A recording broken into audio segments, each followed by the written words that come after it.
Langley Air Force Base has a long and proud history as the oldest continuously active Air Force base in the world.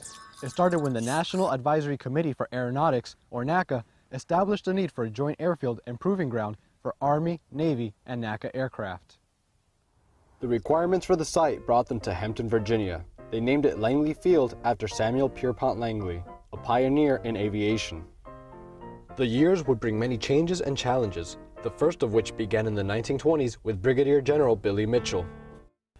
His determination to see the Air Service separate from the Army led to the formation of the Air Service School of Application, later known as the Air Corps Tactical School, in 1920.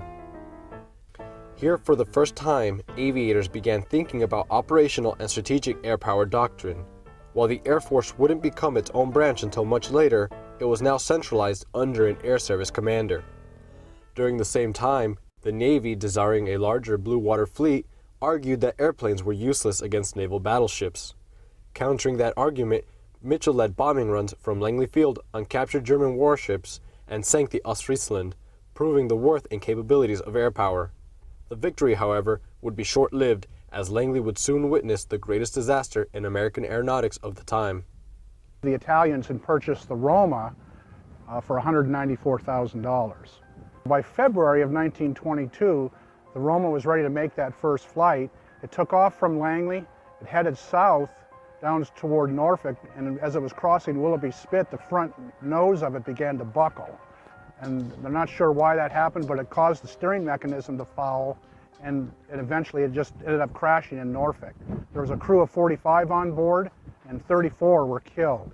Throughout the 1930s, Langley Field held an important position in the Army's efforts to strengthen the offense and defense of its air power. In 1935, the Army Air Service went through a major reorganization by standing up General Headquarters Air Force here at Langley. The idea was to centralize all of its tactical air power in one place. Langley Field became a major airfield of the United States Army Air Corps, and many of the brick buildings of today were constructed at that time. The 1940s were a thriving time for Langley, and it saw much activity due to the high demand to train troops for the battlefields of North Africa and Europe. Especially into 1941 and after the war actually started, when the Japanese bombed Pearl Harbor, the population of Langley grew to about 8,000, which at the time was a lot.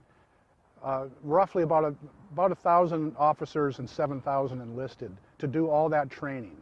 The base not only grew in population, but also in size. In March of 1942, Langley Field acquired 582 acres in the northwest area for ordnance storage facilities.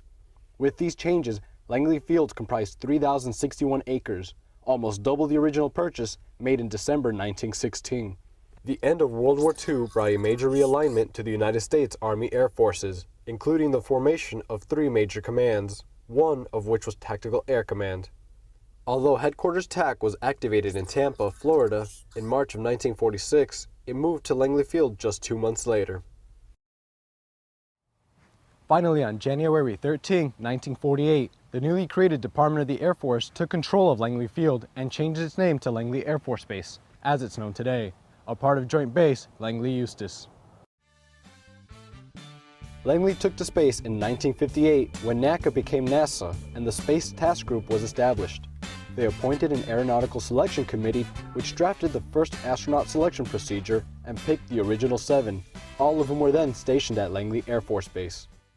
The 60s brought thousands of Air Force families from all over to Hampton as they waited for their loved ones to return home from the war in Vietnam. It was a high-casualty war that caused families to accumulate over time in Hampton. Eventually, they became a part of the community and formed a strong connection to the area.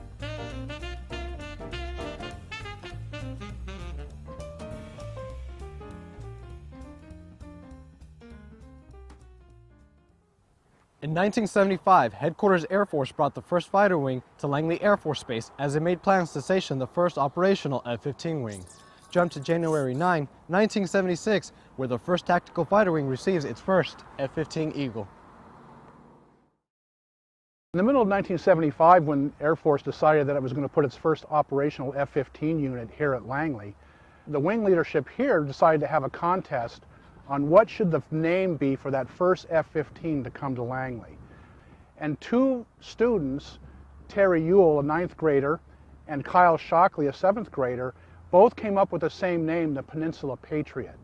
So when the first F-15 landed here at Langley on 9 January 1976, both students were here to put that stencil on the side of that first F-15. In 1985, Memorial Park is dedicated to the airmen who lost their lives in the 3 conflicts since the founding of the Air Force. The F-86 Sabre fought in the Korean War, the F-105 Thunder Chief in the Vietnam War, and the F-15 Eagle in the Cold War. In 1991, an F-16 Fighting Falcon was added to honor the airmen of Operation Desert Storm. In 1992, the inactivation of Tactical Air Command took place due to Air Force-wide restructuring. The idea was to combine the assets from Strategic Air Command and Tactical Air Command into one new command, which became Air Combat Command. The 2000s saw Langley Air Force Base move further to the leading edge of the Air Force. 30 years after being the first operational F-15 base, Langley became the first operational F-22 base, with Lieutenant Colonel James Hecker landing the first fighter wing's first F-22 Raptor. Like with the F-15 in 1975, the F-22 became, bar none, the most capable fighter aircraft in the world.